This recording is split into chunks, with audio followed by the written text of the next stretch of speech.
Welcome to the Sunny Spot, sponsored by Sunnybridge Natural Foods. I'm Gina, and I'm here with Vicki, the Sunnybridge Supplement Manager, to host today's show.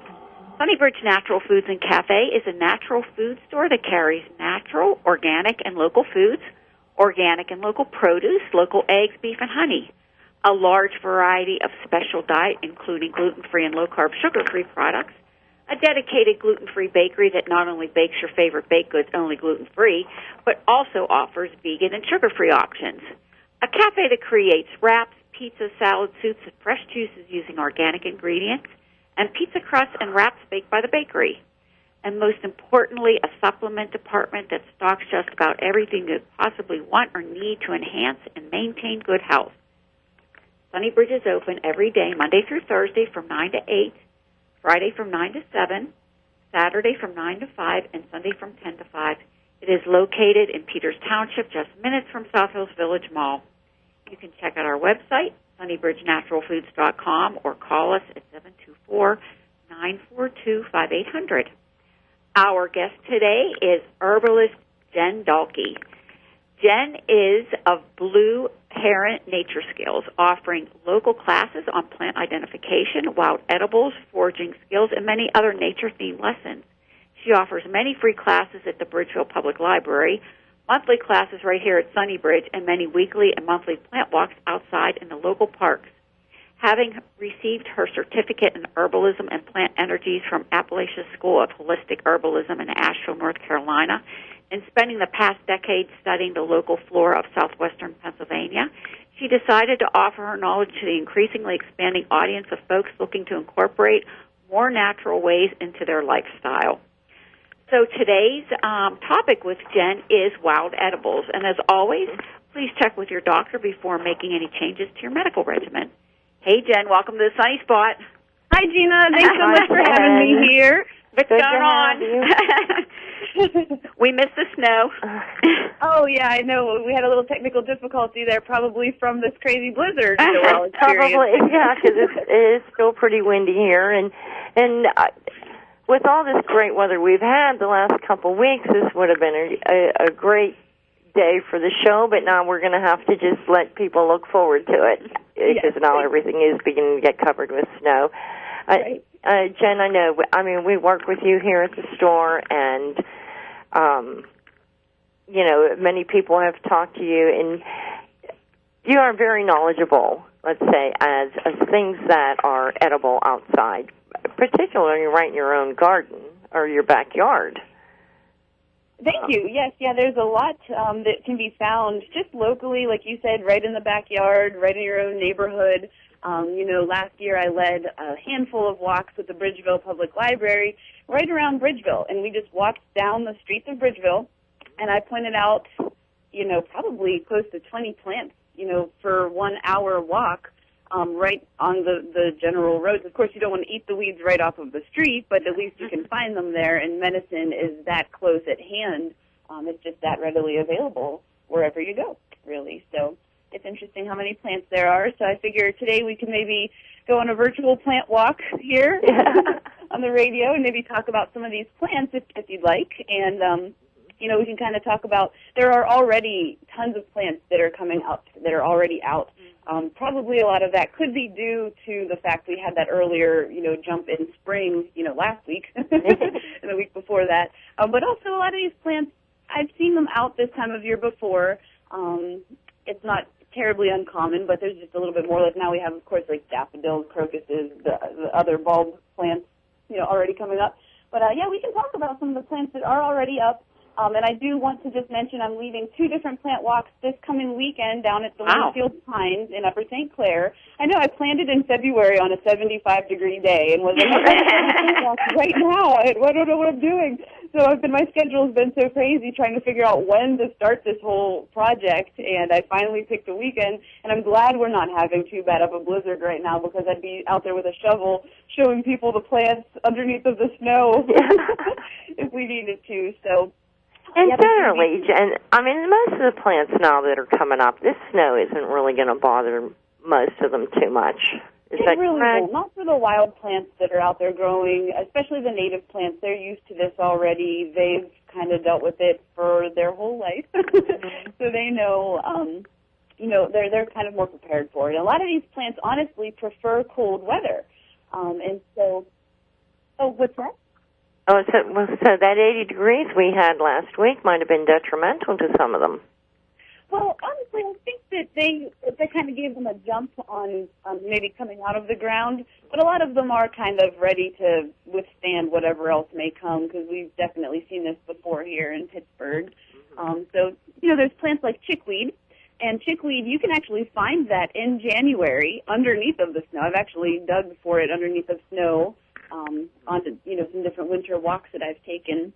And chickweed actually loves the cold weather, and in the summertime you'll see it kind of withering and kind of fading out from the scene as the heat kind of progresses and, too much sunlight happens. So chickweed prefers the colder weather and the snow, and I know we've seen some colt split already popping up. We could talk about these, in more detail of, how to use them and what they're good for. But just to throw a couple examples out there that some of these plants are okay with it. Dandelion, obviously, is going to persist. Even teasel is another one. So, yeah, there definitely are some pretty strong, hardy little friends out there growing already. We can kind of just jump right in right now if you'd like to. And just chickweed is one of the ones I want to talk about because from what I recall, you can use that in the spring and the fall, right? Absolutely, yeah. It does best fall through spring. So, you can find it, in the fall and then in the winter. It does get a little bit smaller in the winter. It's cute because, in some of the local parks you'll see chickweed even right now, and some of it is so teeny tiny that it's hardly identifiable, except that I'm obsessed with it. So I go out and I can still see it. But it does get a little bit larger in the spring and the fall, and sometimes it gets quite big, but it never grows much higher than, maybe a foot. I've seen it grow to be about a foot tall up against a tree whenever it has a support, because it likes to crawl. It's not really, an upright plant, so it's more of a crawler. Yeah. And how would you use that? Could you eat that in a salad? Chickweed is wonderful in salads. It's really good. It's just a great trail snack if you don't eat it right off of the trail where people could be walking and kind of treading on it. But I definitely will go, 5 or 10 feet off the trail and harvest a little bundle, just keep it in my backpack when I'm hiking, and it makes a great little snack, very springy flavor to me. Every time I taste it, it reminds me of spring. Maybe that's because that was when I discovered it. Yeah. But, it's very mild flavor, not very strong. Very good in salads. You can make a pesto with it. There's a chickweed pesto recipe that is out of this world. You can use some other wild edibles, like some of the wild field garlic and wild onions that are growing in the pesto with the chickweed. That makes it an extra wild. Oh, yeah, the wild onions are all over the place. Yes. Now, let me ask you this, though, Jen. We want to do this sustainably. So when you're out foraging, it just seems like, they're tiny little plants. How much would you need to make pesto, and how much does that leave for the rest of the world? The rest of the world, that is a great question. I usually try to harvest only maybe 1 acre's worth of chickweed. No, I'm just kidding. Humor doesn't come through over the phone here. But, no, really, that's a great question, and that definitely needs to be looked at. Being sustainable when you're harvesting any of these things, you always want to take, just enough for yourself if you can help it, or, if you're trying to support families, if you're out in the woods, and you're trying to support other people, obviously, take enough for that too. But I believe the rule is something like you try to just take 1/4 of whatever patch of, any plant that you find. That leaves 3/4 of the rest of the plant to continue growing and thriving and kind of supporting itself, sustaining itself. And so that being said, it does vary per plant. Something like chickweed, they're generally, when I go to Boyce Mayview Park in Upper St. Clair, there really are acres of this plant growing, and it is such a tiny plant, and it puts off so many tiny flowers and so many tiny seeds that I would feel that there's not as much of a threat in over-harvesting, especially something like the Japanese knotweed. That's you can go to town on that, and it's an invasive plant. Chickweed's not necessarily invasive, but it's not one that you need to be as careful about. Let me try to think of a good example. Obviously, if you're finding wild ginseng and, some of the more rare plants you're going to want to be a bit more careful and just always take into account that you want to leave enough that the plant can return again. It can continue to grow. You don't ever want to take a full swath of any plant, honestly, even if it is, well, I guess Japanese knotweed's a good exception, but if it's invasive, kind of you can go for garlic mustard, is not going to be threatened, but just as a general rule, try to be sustainable, leave some for somebody else, leave some for other people, leave some for the plant itself, just for its own sake, and leave some for nature, the animals that, might feed on that as well. Right, and they may be counting on that being there, and if we all take it, what are they going to do? And it's funny you brought up the knotweed, because that was one of the things. We have a product, resveratrol, here in the store that people take, and it is actually from Japanese knotweed. It is, yeah. It's interesting because resveratrol is also found, it's that grape extract, too, that's in, like, the red wine extract, but most of it in the store does come from knotweed, and it's really funny because a lot of the bottles might not even necessarily say knotweed, but they give its botanical name. And it's funny because I'll try to show people this, and I'll say, this is actually knotweed. This comes right from the knotweed plant that is just invasive all over Pittsburgh. And so it's just kind of a funny find in there. But it's a wonderful powerhouse of antioxidants. It's currently being used for Lyme disease. There's really only about 2 weeks that it comes up in the spring, and I try to do plant walks around that. It's extra hard to plan my plant walks around the knotweed harvest because it can jump around from week to week every year, and you have to be on top of it. You have to be available and ready to go out and find it whenever it's coming up before it grows too large. It can grow up to, I think I've heard things like 6 inches a day, something crazy. It's like bamboo in a way. So, knotweed just local. It's everywhere. I think that nobody would mind you, going in on their property and removing some of it. Most people probably could use some extra help with that. It's a great example of a readily available, edible, medicinal plant in Pittsburgh. And of course, you don't want to go, we have a lot of property out this way, too, that it's just wooded, but really you need to try to find out who owns those properties and try to get permission from those people before you start. That's good advice. I usually just walk right up and then I cause all kinds of havoc out there. I'm kidding again. I'm sorry. No, definitely figure out whose property you're going on to. If for no other reason, you want to make sure they're not spraying anything or putting any weird chemicals down, and, just doing anything that could be harmful or damaging if you're harvesting. But just out of respect, just to make sure that they're okay with you being on their property. And, right. If you're going out there for knotweed or garlic mustard, maybe ask them if they could pay you a little something for that you're offering. Kidding again, but maybe not really. It's kind of I can't imagine that the parks really. Well, I guess maybe not a lot of people know that you can do this, but I mean, when you go to Boyce Park and all those places, do you have permission to dig there? That's also a good question. I know we're coming up probably on our little break here, but I will just say it does seem to vary from park to park. Okay, so that you I think Boyce maybe is a bit more strict about things like that. I try not to harvest from there, but other local parks, they don't really mind so much, or a lot of, maybe the rangers even know about it, and they're teaching classes about it too. I think Raccoon Park is really big on that. They have a great plant identification ranger out there who does a lot of plant walks throughout the season. And so, you do want to kind of look into that, do a little bit of research on that. You can generally call the park and ask what their rules are or their regulations if they have any. I know in Asheville, it's like you were allowed to harvest from any, wild area enough for yourself. And they have some sort of a rule, as long as it's enough just for one person. They just don't want to see you coming, out of the woods with 5 pounds, 10 pounds, 20 pounds of any given plant. Right, they don't want bulldozers coming in. And right, yeah. Right. Okay, well, Jen, you did mention we do need to take a little quick break. I just want to remind everybody, thank you for listening to Sunny Spot on KHB. When we come back, we can, if anybody has any questions for Jen, you can give us a call at 412-825-6262. That's 412-825-6262. We'll be right back.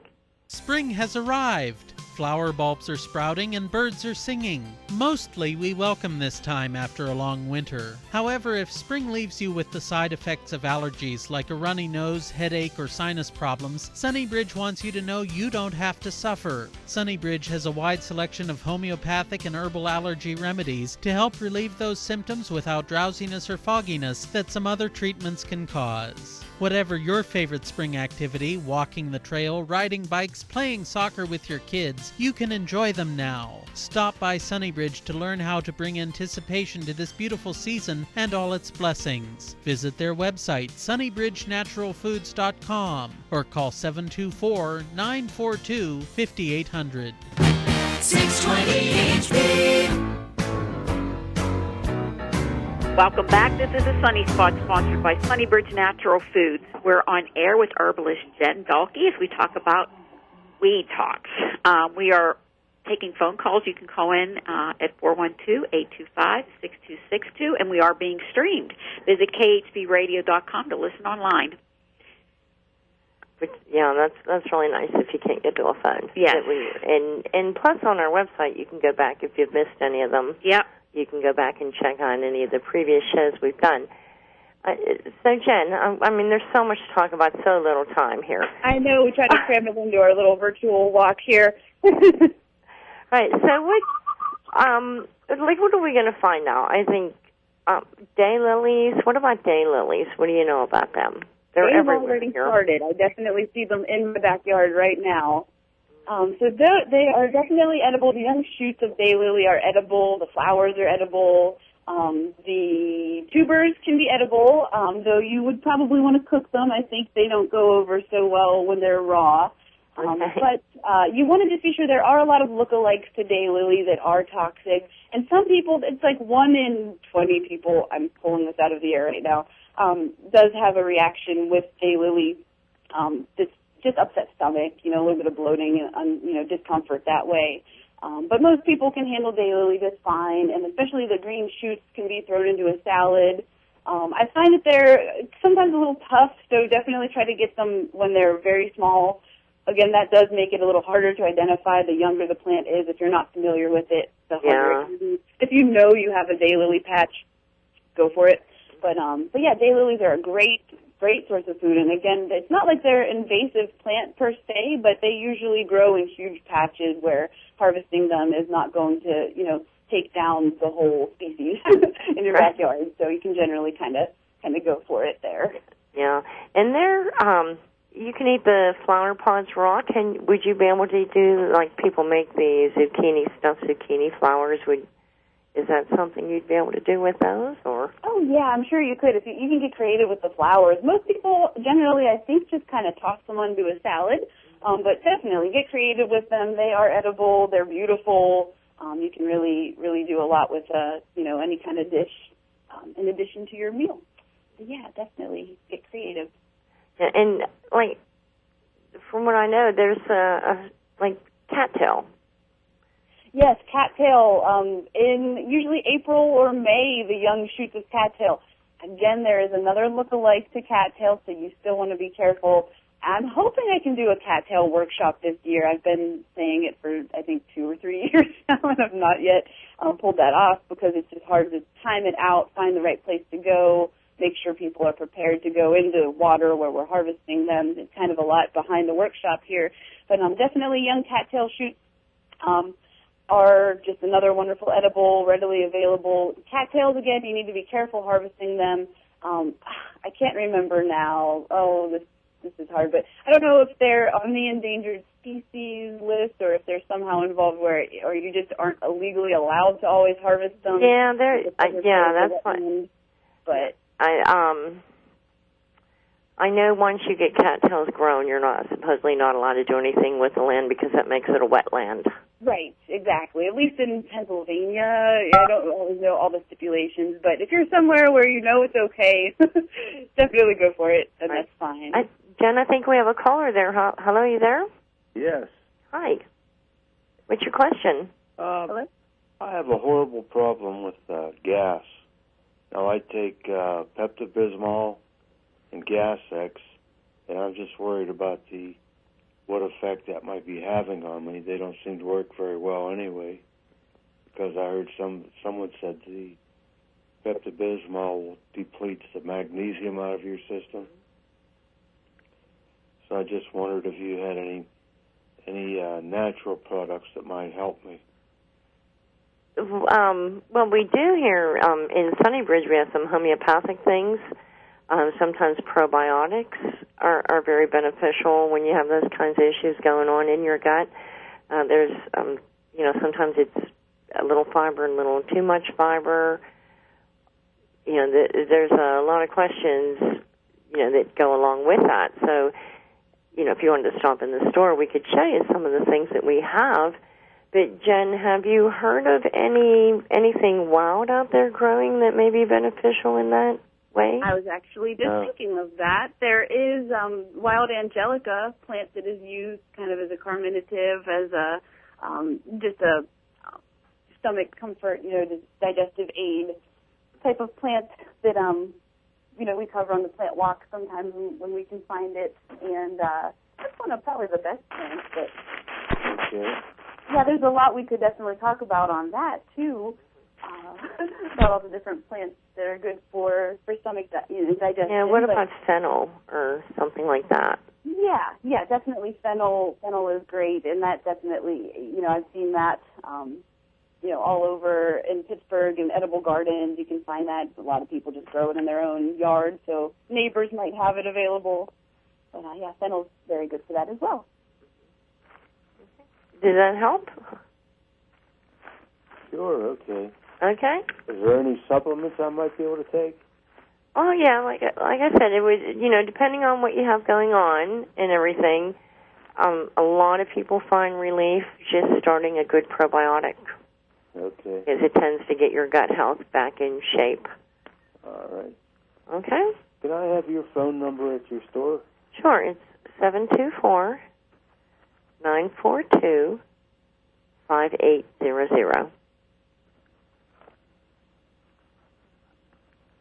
Okay? Okay, thank you. All right, thanks for calling. Have a great day. So there you go. Things of your, I know I've watched some of these TV shows on, like Discovery Channel and that. And the one girl, they're kind of out in Alaska on their own looking for things. And, what the heck? She had thrown out her back. And she was crawling through the snow to get to a plant. I can't remember if it was arnica, what the heck it was that she was trying to get. But, even then, there you are, like for people who are living off the grid, these are really important things to know. Definitely, yeah. If you are, in any way interested in living off the grid, that's part of what got me interested in this, to be honest. That kind of coupled with my interest in trying to hike the Appalachian Trail. Every time I wanted to hike the Appalachian Trail, and I thought, well, you can only pack so much food when you're going out with a backpack, and if you're trying to live off the land, definitely doing that very thing, living on the land, learning the land, using the land. There's so much medicine and food available, just about everywhere out there. Oh yeah, even the various wild apples that grow around here. Yes, things like that. Edible. And the pawpaw fruit is something we could talk a whole hour about too at some point. That comes on later in the season. But lots of just really good edible foods right in this region that a lot of people just don't know about. And I see people spraying them, or talking about what a nuisance some of them are.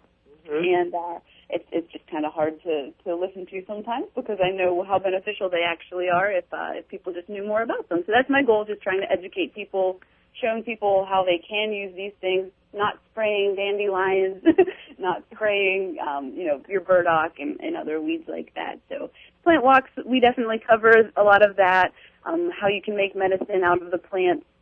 At Wingfield Pines this coming weekend, I'm going to show a lot of different plants that I've already seen down there.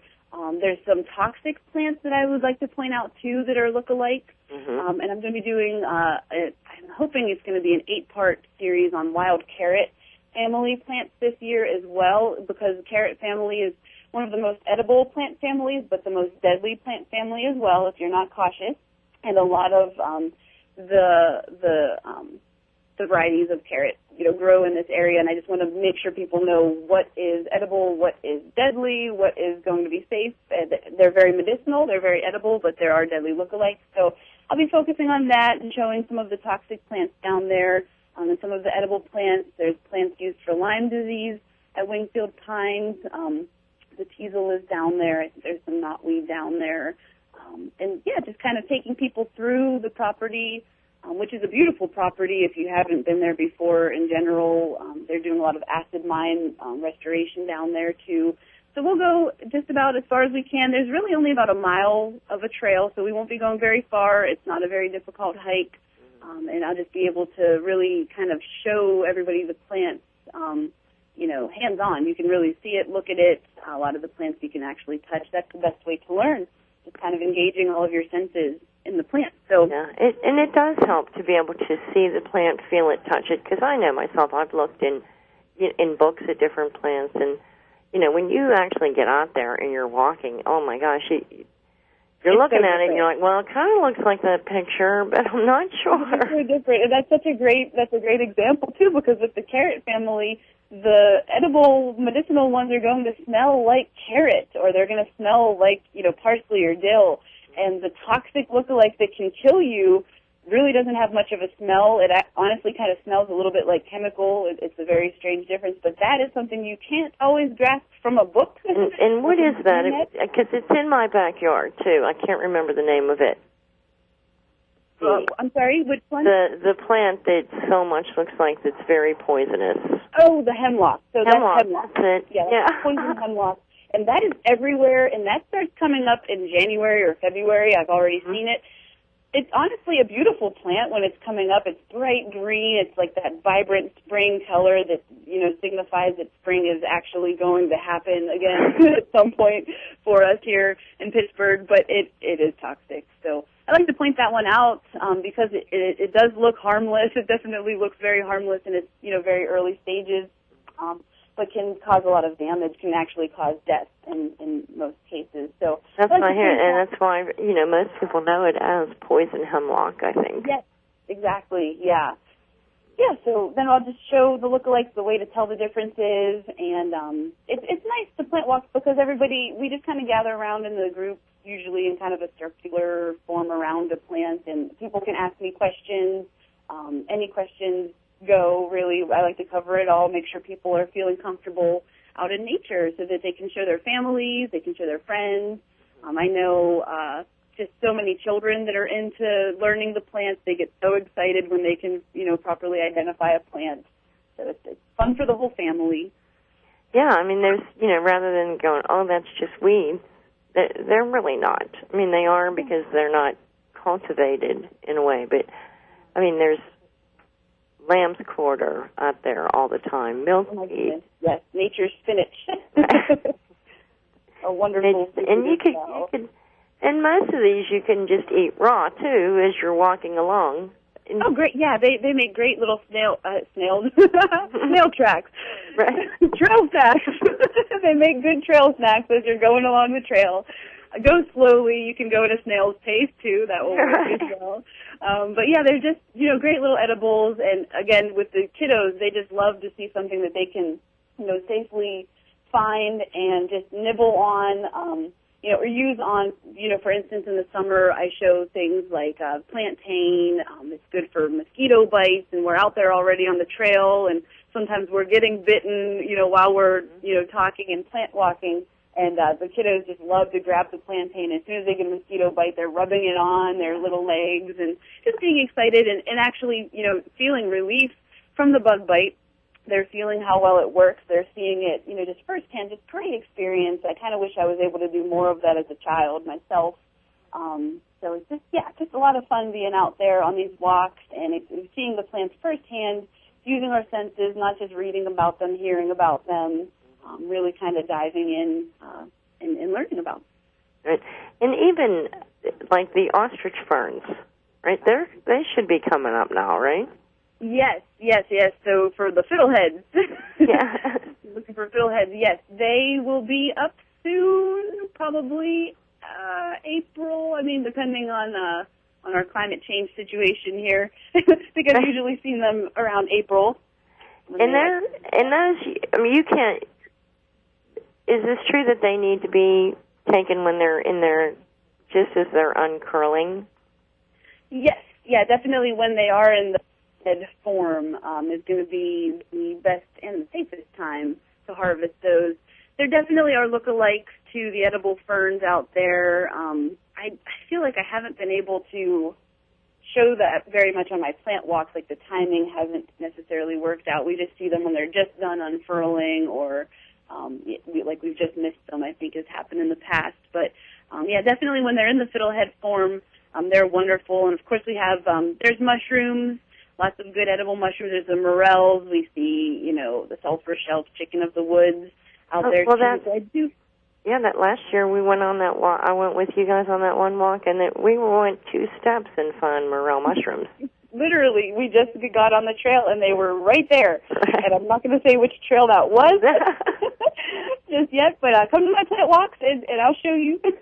We can find them. But, yeah, there are morels in this area. They are alive and well. I've found them just very locally, like Upper St. Clair area. I've also found them out at Raccoon Park area, that general area. So they are around. They are delicious.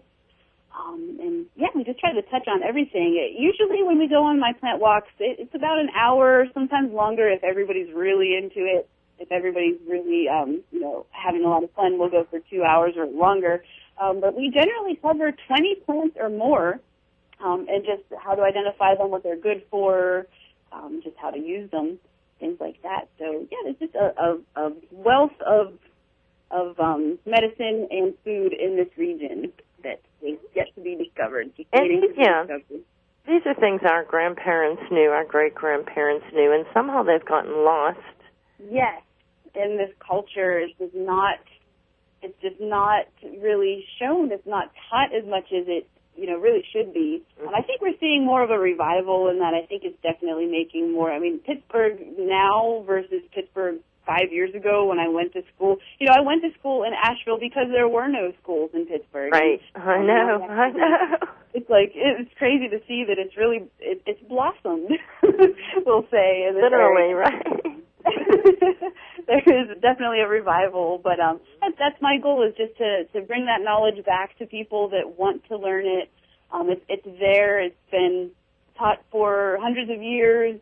There's definitely a lot of folk knowledge that's out there. If you are interested in it, it is there to be tapped into right here in this region. So hopefully we'll just see that continue to grow, and people will continue to want to learn about it. And to me, that's the only way to protect these lands that people we're building on everything that we possibly can right now. We're losing so much by doing that. The mighty dollar. Oh, yeah, and losing many species of plants that people may not even know are there because they just bring the bulldozers in.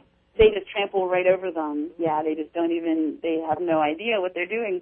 So I like to just teach people about that, to hopefully, set up the younger generations to be more aware of these things, and hopefully, make a difference some way in the world with this knowledge that we have. So it's true. It's true. We need to get back to that so we know what's happening here. Jim, we're going to take another real quick break. I just want to remind everybody you're listening to the Sunny Spot on KHB Radio, and we'll be right back.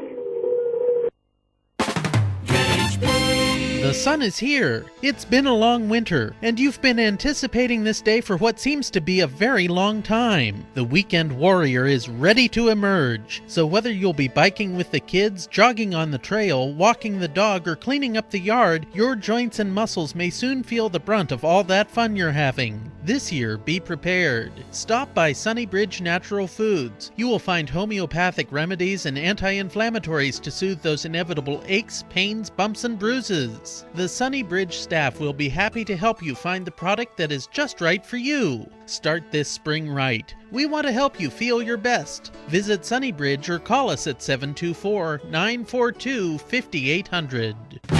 620 HB. Hi, welcome back. This is the Sunny Spot, sponsored by Sunnybridge Natural Foods. We're on the air today with Jen Dalke. Today's topic is the wonderful edible weeds that are growing in our yards. I do want to remind everybody, we are taking phone calls. You can call in to ask Jen a question at 412-825-6262. That's 412-825-6262. Remember, we are being streamed. Visit khbradio.com to listen online. And again, we remind you to check with your physician before making any changes to your medical regimen.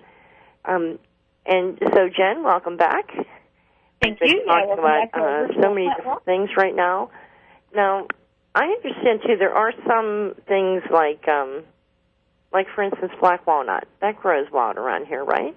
Absolutely, yeah. They are everywhere. Actually, they are all over. And that is a wonderful medicine for parasites. People use that for some pretty critical stomach conditions with parasites. Very strong medicine. You know, it's just a tree that just grows pretty much all through this area. And the medicine is very easy to make with black walnut. I won't dive too deep into it because of our limited time, but it's as simple as collecting the black walnuts in September, October, when they're green on the tree. And most people are familiar with this plant because you see the black walnuts fall from the tree and they collect in huge piles underneath of the trees.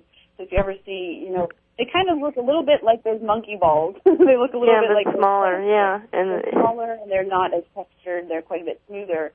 But just collecting the green walnuts right before they fall usually is best, or right immediately after they fall, before they have any discoloration on them.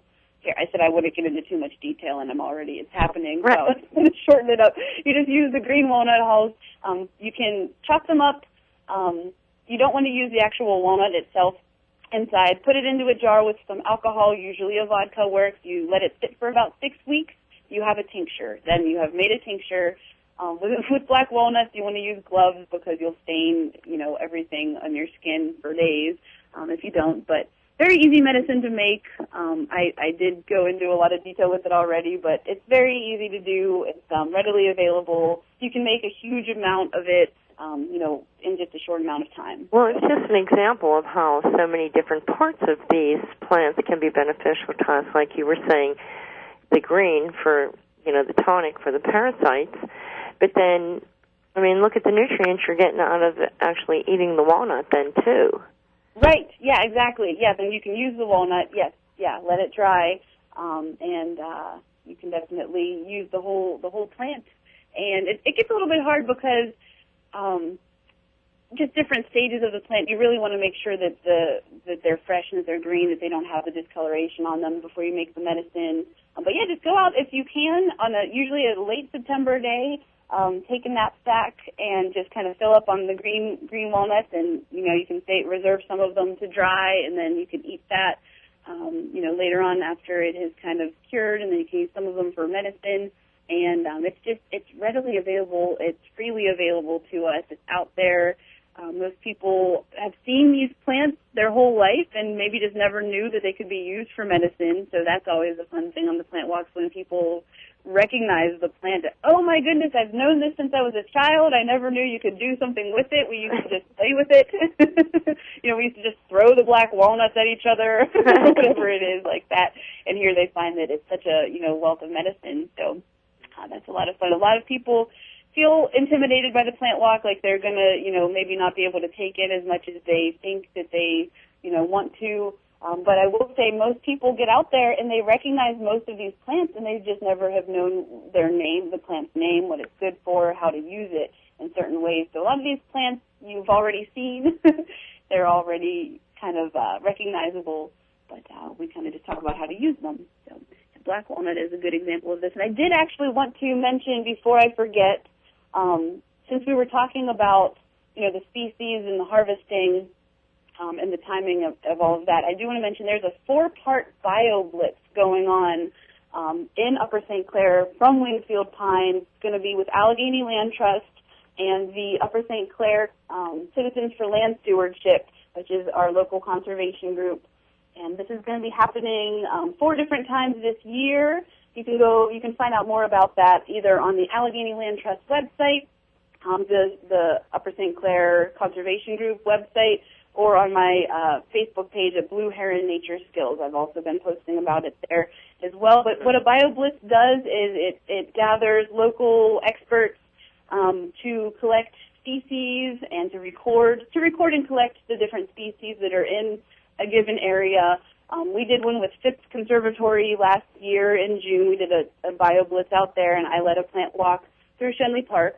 Oh, nice. For that, and we collected species information, and then we write it all down. It's a very important part of the community. It's definitely, and I might be biased here, but I think it's the most important event that we're having this year in the region, because without this knowledge of what's growing in our area, we're not going to know how it's being impacted by ourselves, by humans. We're not going to know what's actually, if we're hurting something, if we're harming something, if plants are endangered. We're not going to know any of that without, this kind of a recording of that information. So you can come on up. There's going to be public walks. I'm hopefully going to be leading some of them. Other experts will be leading different walks. There's going to be, it's all species. It's not just plants. We're going to cover bats. We're going to cover birds, even, owls, and just kind of specific. And it's just going to be a really good time. And it's going to be right in town, just at Wingfield Pines in Upper St. Clair. So yeah, definitely look more into that if you can. I won't talk too much more about it, but it's very exciting, and it's definitely a part of what the community needs to make sure that the environment is thriving and that we're not damaging anything. So come on out. It's going to be a lot of fun. Right, and I'm sure the wild blackberries grow crazy around here. Oh my goodness, yes, those are great. They are everywhere too. We actually have some in our backyard here in Bridgeville, but they grow all along the trails. I've seen them a lot at Boys Navy Park, down by the wetlands. I'll give a little plug there. I've seen them down there a lot, but they are all over. They're very easy to identify. That's another one that most people probably have kind of known since childhood, at least, and they are usually a good July. They're good on the 4th of July. You can go out there and find a lot of the black raspberries and the blackberries. And with that bright blue and those great antioxidants and those bright blue colors. Absolutely, yeah, very good anti-inflammatory, elements in there as well. So they're not just. That's what's great about these wild plants is they're not just food per se. They definitely have a lot of really good benefits to them. And I kind of joke around because unlike, maybe a prescription drug where your side effects are going to be nausea, vomiting, dizziness, gambling tendencies, you go out to find, a natural wild plant that's growing in your backyard and the side effects are, maybe cleaner blood, more energy, less inflammation in your body. So they have so many extra benefits beyond just one use. Most plants have so many uses. And what's the difference then? I mean, you can get blackberries. We get them here at Sunnybridge from our produce vendors. You can get them, and they always seem, bigger, plumper, juicier than the wild. But is it true, though? I mean, I have always been led to believe that the wild ones are even actually healthier. Yeah, actually, that's a great point, too, because when a plant is growing in its natural habitat, in its natural environment, it's really got everything it needs to pretty much be the best plant that it can be. It's growing in its own, kind of in its home. It's just flourishing there. Nothing's being forced on it. It's getting all of its natural, enough light that it needs, the nutrients that it needs. And oftentimes we find that plants in the wild, they're coming out of usually the soil is where the magic happens. They're coming out of a rich soil. You figure there's just years of decomposing trees and leaves and, any other number of plants that have decomposed and gone into the earth. Make the soil just rich and just full of, a lot of nutrients and health and vibrance. And to me, it's even on the subtle level of the energetics of the plant, just to know that the plant is wild, you're taking that into your body, and it's going to have some sort of effect on our energy level as well. on the very subtle wavelengths of that. So the wild plants have a lot to offer, and I know a lot of my friends who do wild plant walks and kind of teach about wild plants, and even just my friends who are just interested in it. We all kind of recognize the difference in our bodies of, consuming wild plants versus all cultivated plants. Cultivated plants have their part in the big picture as well, but if you can get a little bit of a wild food into your system, as often as possible, I just really think it's going to do wonders for your mental health, your physical health, spiritual health. It's a very holistic thing to be harvesting plants out in the wild. Well, it does. I would think it reminds you where we came from. Absolutely. Yeah, this is how we've evolved. This is it's so weird that people have forgotten this. It's like a massive amnesia or something, but we've come from this. This is where we are derived from, directly from the earth. And so to make that connection again, to reconnect, I see a lot, even just working in health food stores as long as I have, it's over a decade at this point, and people come in with so many things, depression and anxiety and, gastrointestinal issues, and so many of these things I think can be resolved just from, being in nature, just being closer to nature. So this is a big part of it, is learning how to harvest the plants, how to identify the plants, getting closer into a more natural pace, a more natural rhythm of your life, can really reduce anxiety, really reduce depression.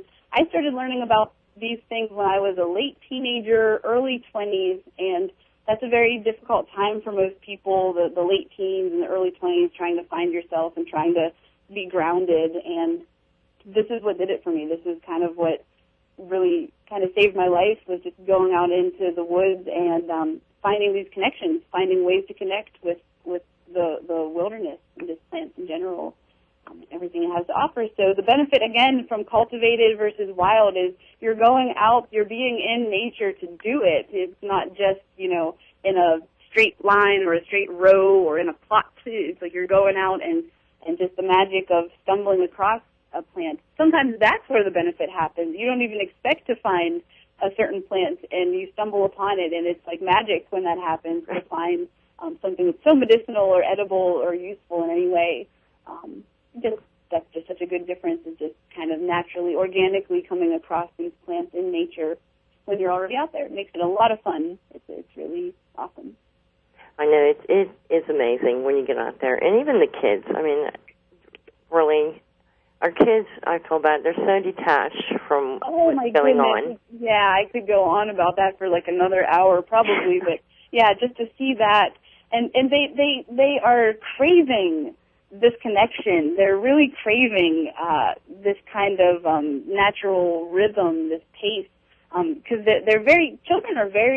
they're more tuned in, I think, than we give them credit for sometimes. And they are just like really, really needing to be out in nature. I see them thrive out there so much. I see them really flourish out on these plant walks. And things you learn as a child, those are the things you very rarely forget.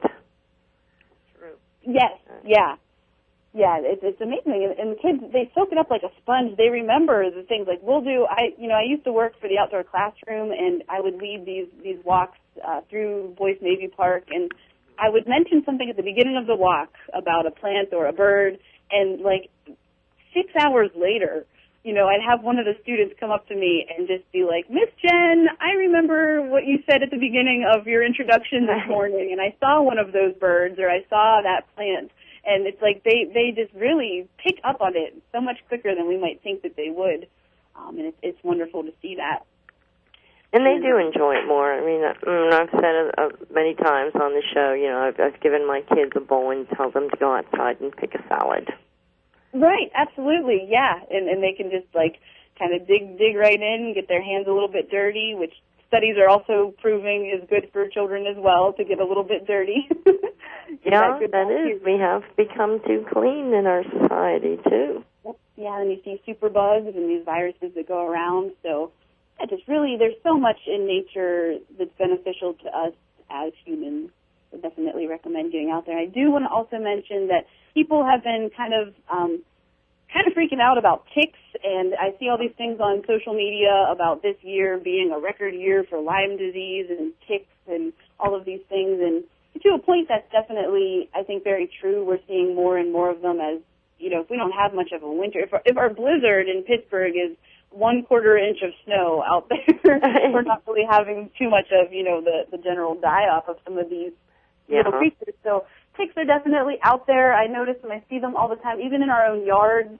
So I just always want to stress, tick checking pretty much every day if you're outside. And I do want to encourage anybody to come out to I have some Lyme disease workshops and tick workshops where I really talk about prevention of Lyme disease, how to help it if you already have contracted it, things that you can do to heal it and work with it, and kind of navigate through the disease itself. And it's not really as scary. I mean, if you have it, it can be a very scary thing, but it's easy to prevent.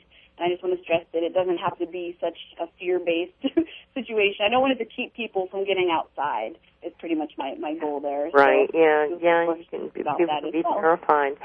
And there are some essential oils, too. And we have some tick sprays up here that I have seen work very well. And then we sell the essential oils up here that people come in and they purchase different ones for different critters. Definitely, yeah. I know a lot of people, even folks with dogs a lot of the time, because dogs are always bringing ticks home with them, little hitchhikers on their backs. So I know people use a lot of the essential oils on their dogs with success. They can be used on humans as well for the same purpose. And, we have a nice selection of those at the store, too. Sunnybridge has, the best selection there. So, definitely another good way to prevent Lyme disease. And we really need to look into that, especially if we're going to all be out foraging for food. Exactly, yeah. If we're going out there on the trails, let's figure out how to do it best, right. for sure. Jen, you are one of the most passionate people I know. Oh, thank you. You are so... You are so my lifeblood. enlivened by everything that you've learned and you've talked about, and then you're sharing it with other people too. I give you a lot of credit for that. Thank you so much. Yeah, it means a whole lot to me for sure. It definitely is what keeps me ticking. No pun was intended. That was not even intended. I only caught that. Jen keeps us laughing at the store too. Well, listen, that's it for today's show. We hope you enjoyed it and came away with some great information. Stop in anytime and talk to Jen if you have any questions for her. She's a wealth of information here. And thank you, Jen, for joining us. And thank you all for tuning in to 620 KHB. Join us next week at 1 o'clock as we welcome Dr. Ed Sulkowski. And I think we'll be talking more about thyroid. Yes, which is a hot topic on the Sunny Spot, sponsored by Sunnybridge Natural Foods. Have a great week. Thank y'all.